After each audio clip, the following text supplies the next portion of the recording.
नमस्कार, मैं प्रवीण भेवंदिया आप सभी का एनसीएंस परिवार में हार्दिक अभिनंदन स्वागत करता हूं। आज मैं आपके लिए कक्षा छठी के पाठ 10 झांसी की रानी कविता लेकर आया हूं। झांसी की रानी शायद ही इस देश में क्या बाहर भी सभी ने ऐसी नाम इस महिला का नाम नहीं सुना हो, ऐसा कोई नहीं है।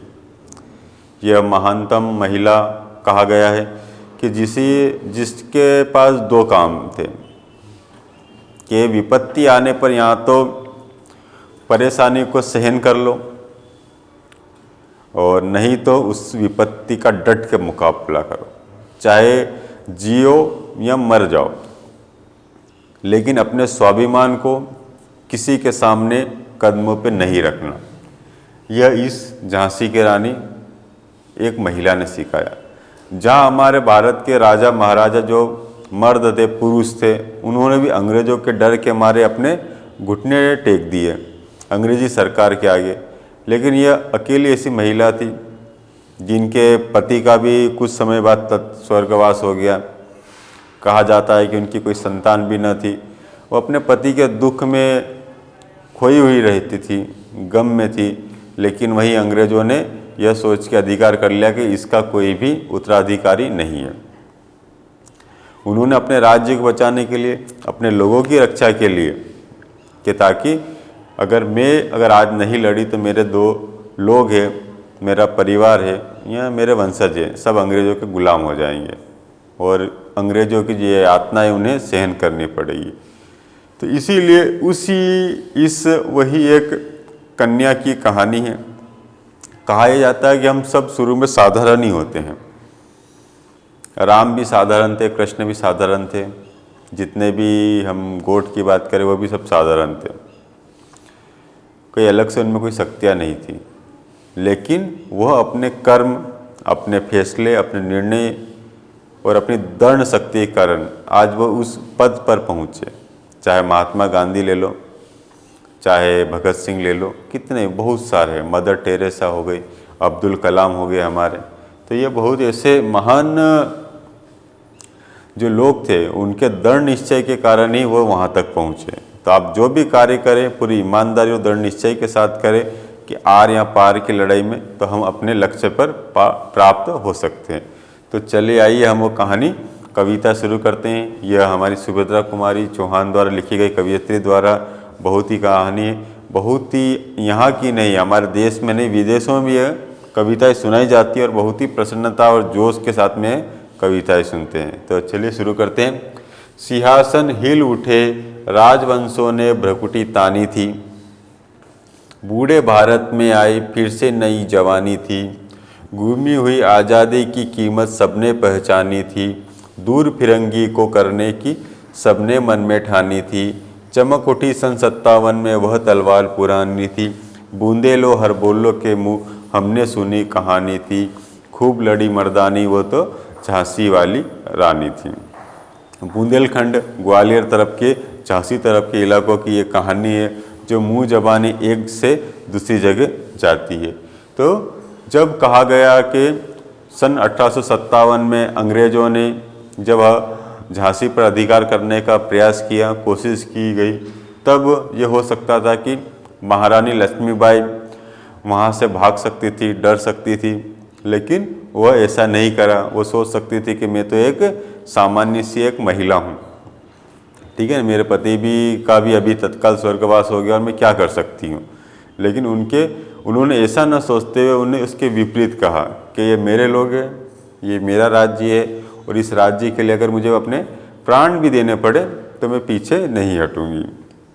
तो यह सन 1857 की बात है, जब एक महिला ने अपनी म्यान से तलवार निकालकर अंग्रेजों के खिलाफ बगावत कर ली और जैसे ही तलवार उठाई तो दूसरे राजाओं के जो सिंहासन है वह हिल उठे।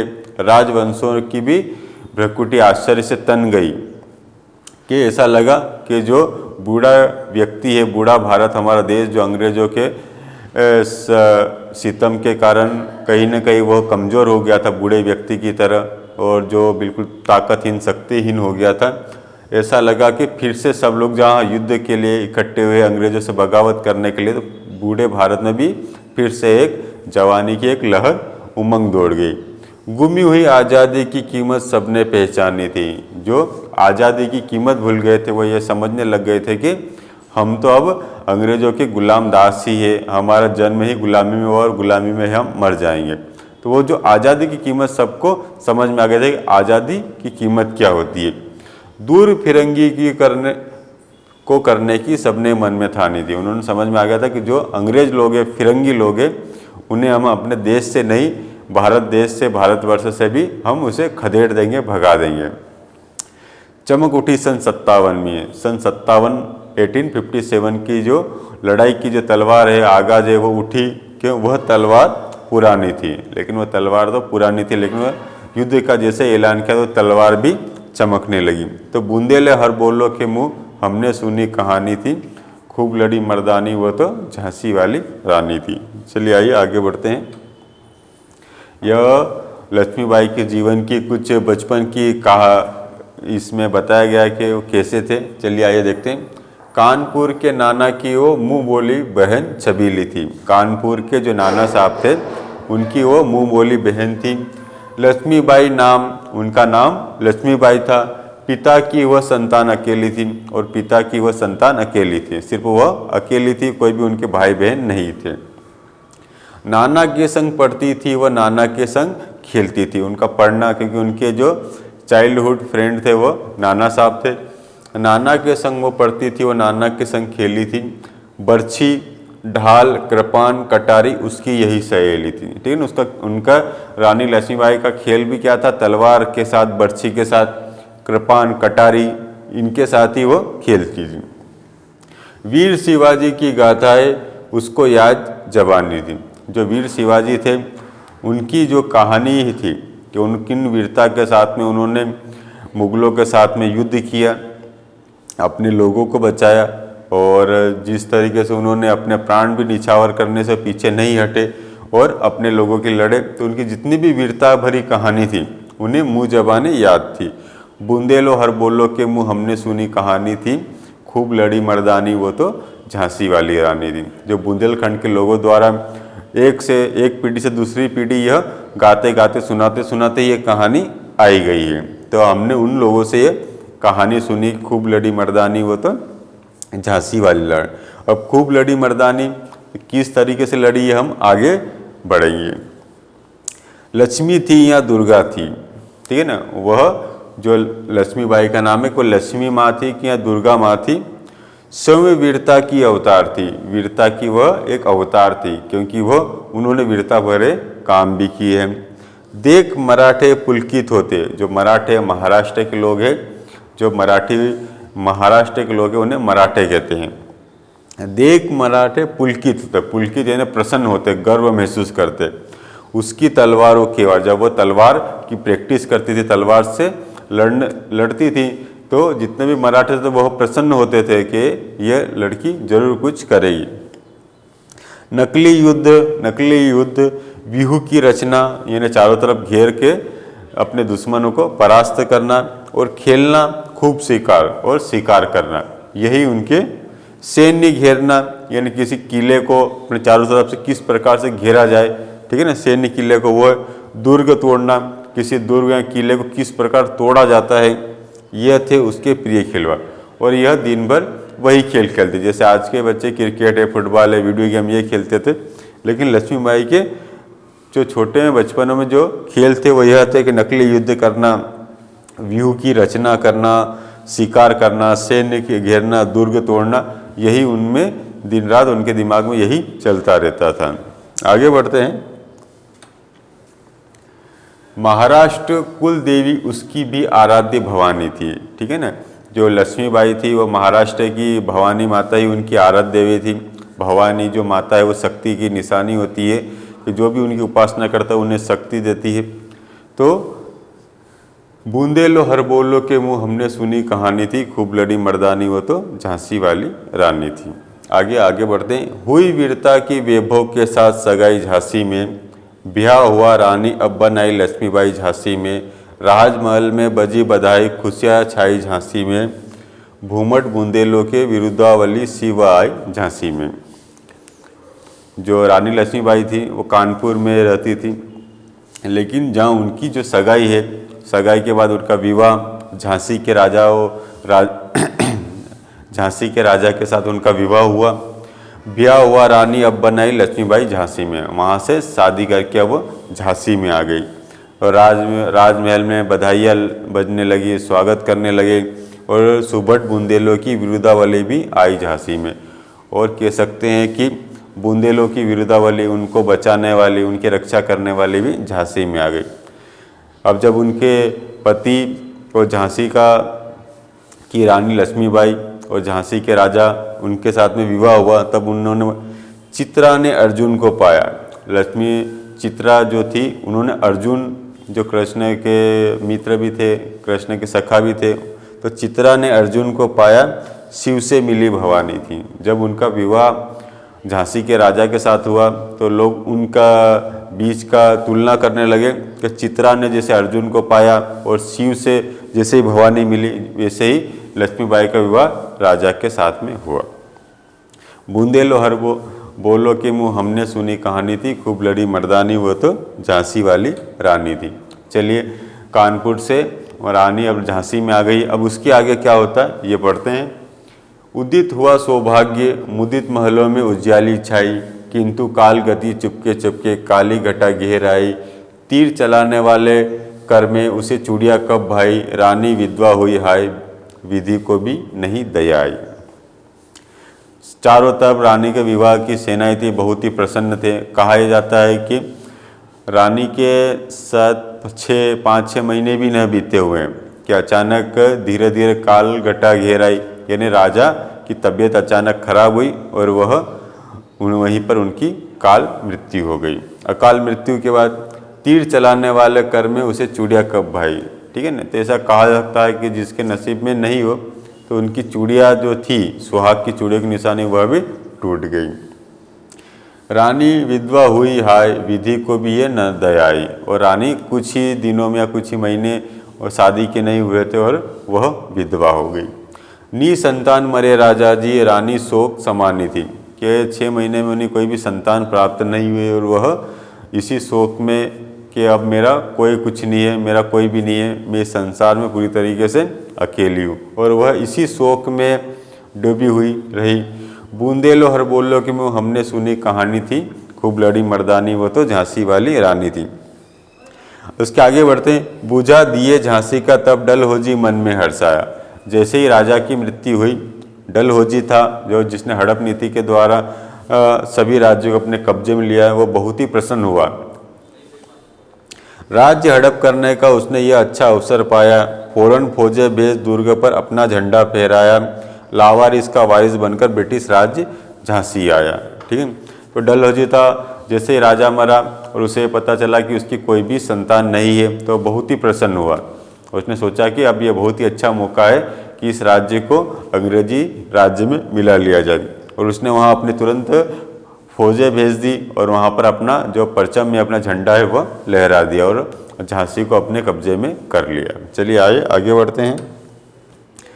अश्रुपूर्ण रानी ने देखा झांसी हुई वीरानी थी। रानी की आंखों में भी आंसू बह रहे थे, क्योंकि जैसे ही किसी महिला के पति का स्वर्गवास हो जाता है, अकाल मृत्यु आ जाती है, तो उसकी क्या स्थिति होती है, उठने बैठने सोने दिन रात का भी उन्हें पता नहीं चलता। लेकिन फिर भी उन्होंने जैसे ही लोगों ने कहा और उसने जैसे अपना होश संभाला, उन्हें समझ में आया कि पूरी झांसी जो उनका राज्य पूरा वीरानी, एक खंडर जैसा, एक वीरान सुनसान पड़ा था। बूंदेलो वो हर बोलो के मुँह हमने सुनी कहानी थी, खूब लड़ी मर्दानी, वो तो झांसी वाली रानी थी। चलिए आगे बढ़ते हैं।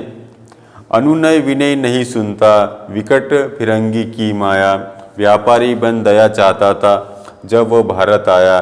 डलहौजी ने पैर पसारे, अब तो पलट गई काया, राजाओं नवाबों को भी उसने पैरों ठुकराए। अनुनय विनय यानी सही गलत कोई नहीं सुनता, ठीक है। विकट फिरंगी की माया, और जो फिरंगी अंग्रेज लोग, इनकी माया, वह सही गलत को नहीं देखते, वो तो ये चाहते हैं कि अधिक से अधिक उन्हें लाभ हो। शुरू में कहा जाता कि ये दया की भीख लेकर हमारे यहाँ पर आए थे कि हमें सिर्फ व्यापार करना है और हम कहीं नहीं चाहते, हम व्यापार बढ़ाना चाहते हैं।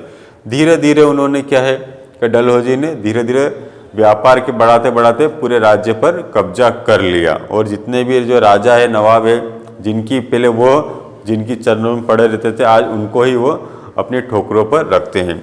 रानी दासी बनी, अब बनी दासी, अब महारानी थी। ठीक है, ध्यान से सुनना।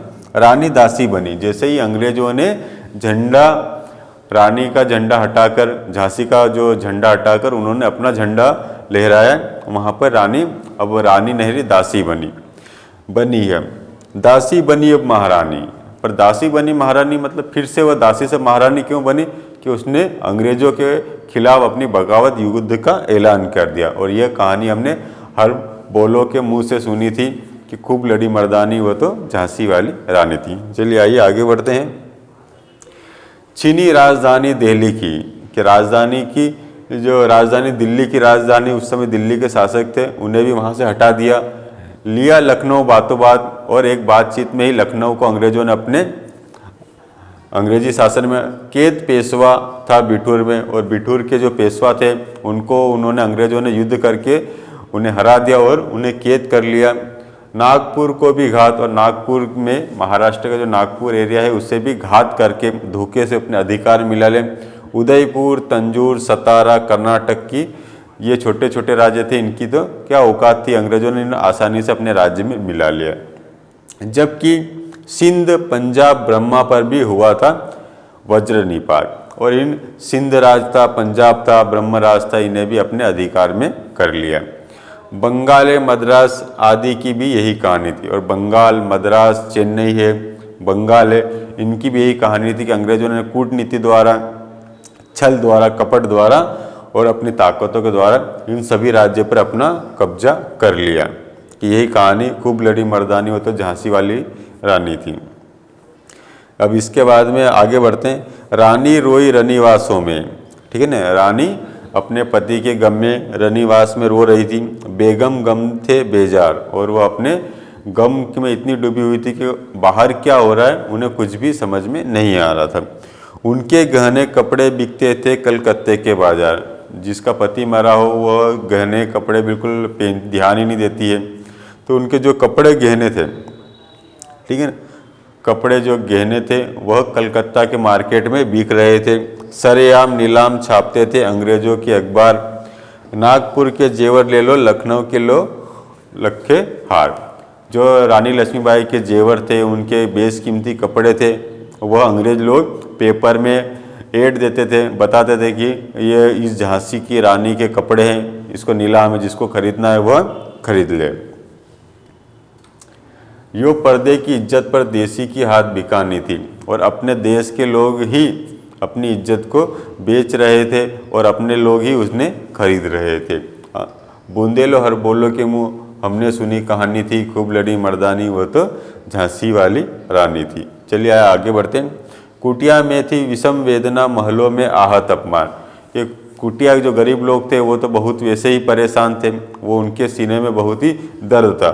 लेकिन महल के लोग थे, जो राजा महाराज थे, अंग्रेज उनका भी सम्मान नहीं करते, वो भी अपमान से पीड़ित थे। वीर सैनिकों के मन में था अपने पुरखों का अभिमान। जो सैनिक जो लड़ना जानते थे, उनके मन में अपने पुरख का स्वाभिमान अभी भी जिंदा था। नाना धुन पंथ पेशवा जुटा रहा था सब सामान। जो नाना साहब थे वह कह सकते हैं कि रानी लक्ष्मीबाई के मित्र भी थे, तो उनके लिए वह लड़ाई युद्ध के लिए सामान जुटा रहे थे। बहन छबीली ने रणचंडी का कर दिया प्रकट आह्वान। और जो उनकी बहन थी, जो रानी लक्ष्मीबाई थी, उनकी बहन ने रणचंडी का मतलब युद्ध के लिए उस महिला ने आह्वान कर दिया।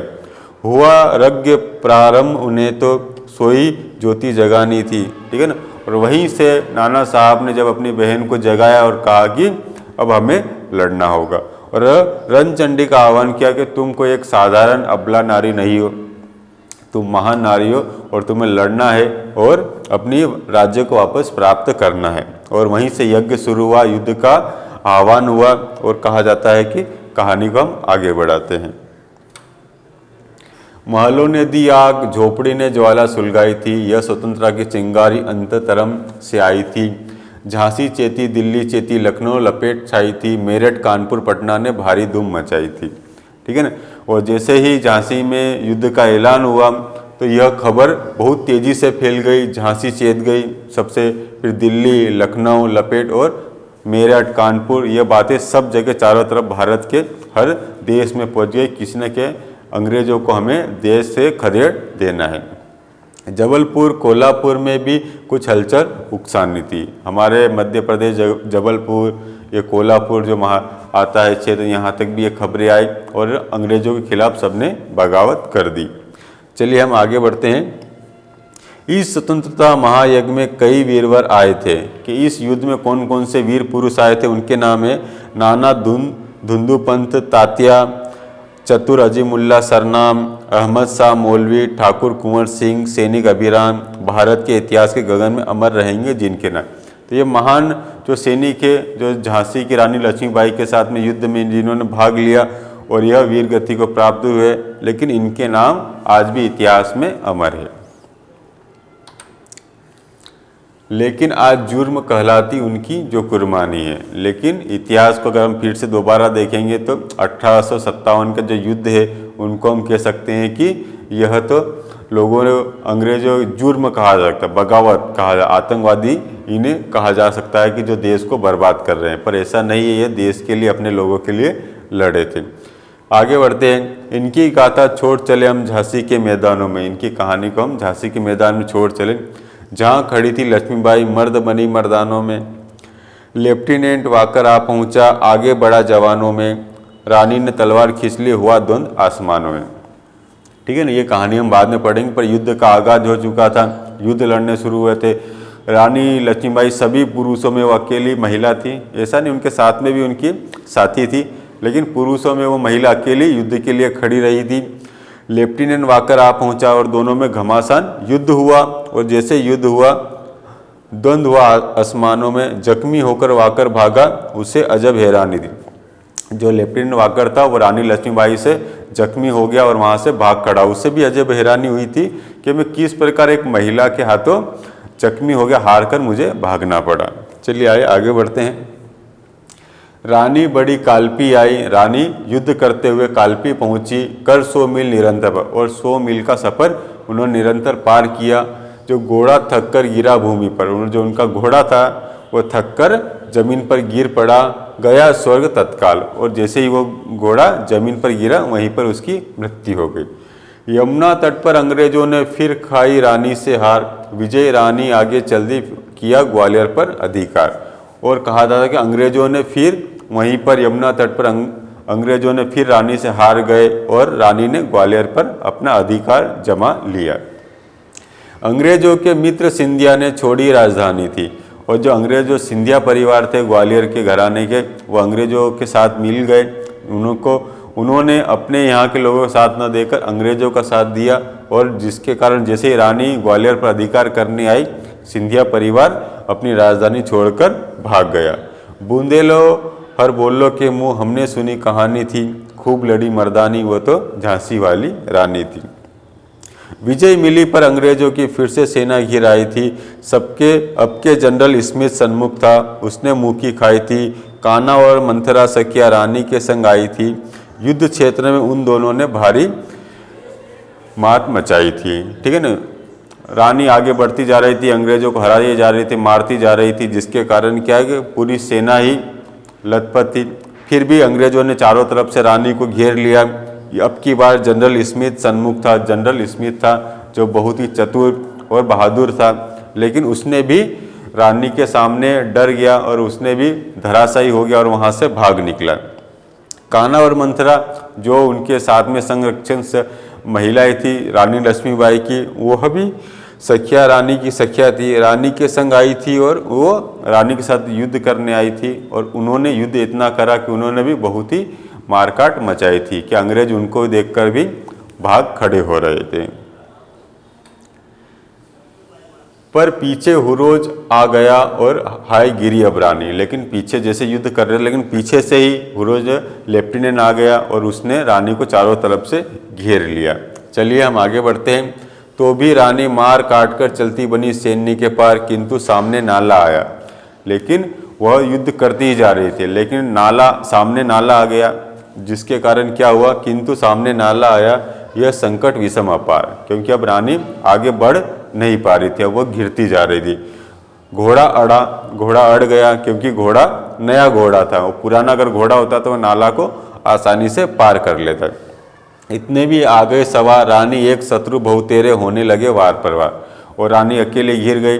वह इतने शत्रु थे कि रानी पे वार करते रहे, लेकिन रानी अंत तक लड़ती रही। घायल होकर गिरी सिंहनी, उसे वीर गति पानी थी।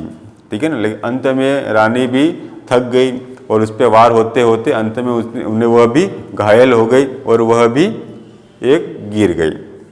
चलिए आइए आगे बढ़ते हैं। रानी गई सिदार चिता, अब उसकी दीवी सवारी थी। मिला तेज से तेज की ये सच्ची अधिकारी थी।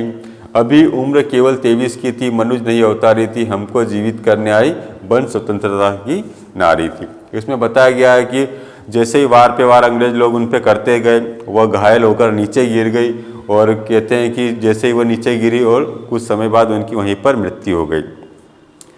उनकी दिव्य सवारी थी, अंत में उन्हें लड़कर मरना ही था, और उन्हें मिला तेज से तेज। कहते हैं कि उनका तेज ईश्वर के तेज से मिला और उसी तेज में उनका विलन हो गया, और जब उनके वीर गति को प्राप्त हुई तो 23 साल की ही उनकी आयु थी। हमको जीवित करने आई बन स्वतंत्रता नारी थी। ठीक है ना, हमको हमारे अंदर जो स्वतंत्रता, गुलामी जो थी, जो भूल गए थे हम, और गुलामी जो हमने अपना ली थी, वो बताने आई थी कि स्वतंत्र आज़ादी के साथ जीना कितना अच्छा होता। दिखा गई सिखा गई हमको कि जो सीख सिखानी थी। उन्होंने बता दिया कि अब हमें गुलामी सहन नहीं करनी है, हमें गुलामी का डटकर सामना करना है। बूंदे लो और बोलो कि वो हमने सुनी कहानी थी, खूब लड़ी मर्दानी हो तो झांसी वाली रानी थी।